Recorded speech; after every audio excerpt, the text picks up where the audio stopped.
Germany dispatched a frigate to the Indo-Pacific region Monday for the first time in almost 20 years, a move that could put strain on Berlin's delicate relationship with Beijing.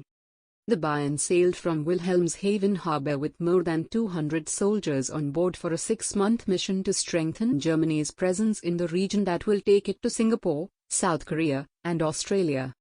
Crucially, it will also pass through the South China Sea, a flashpoint of tensions between China, its neighbors in the region, and their Western allies such as the United States. The message is clear: we are standing up for our values and interests together with our partners and allies, said Defense Minister Annegret Kramp-Karrenbauer ahead of the ship's departure. For our partners in the Indo-Pacific, it is a reality that sea routes are no longer open and secure, and that claims to territory are being applied by the law of might is right, she added. Yet Kramp-Karrenbauer insisted the mission was not directed against any particular country and noted that Germany had offered to visit a Chinese harbor in order to maintain dialogue. The ship will also take part in the EU's Atalanta anti-piracy mission in East Africa and help monitor UN sanctions against North Korea.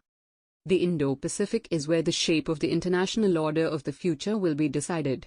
We want to help shape it and take responsibility for the rules-based international order, Foreign Minister Heiko Maas said Sunday. Beijing's actions in the South China Sea have long fueled tensions with the West, with U.S. Defense Secretary Lloyd Austin emphasizing last week that China's claims have no basis in international law.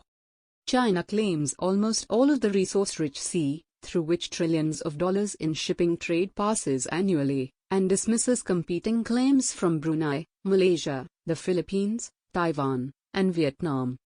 Germany, a key U.S. ally, is usually reticent to take a military role on the international stage and has often urged a less confrontational relationship with Beijing.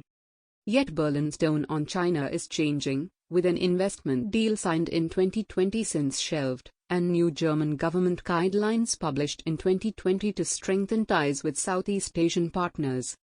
In March, the EU also sanctioned 4 Chinese officials over suspected human rights violations in China's far western region of Xinjiang. But Europe's biggest economy's relationship with Beijing is also complicated by strong business ties to China. Germany's biggest automaker Volkswagen operates in Xinjiang province, despite the mass incarceration of the Uyghur minority, a campaign that Washington describes as genocide.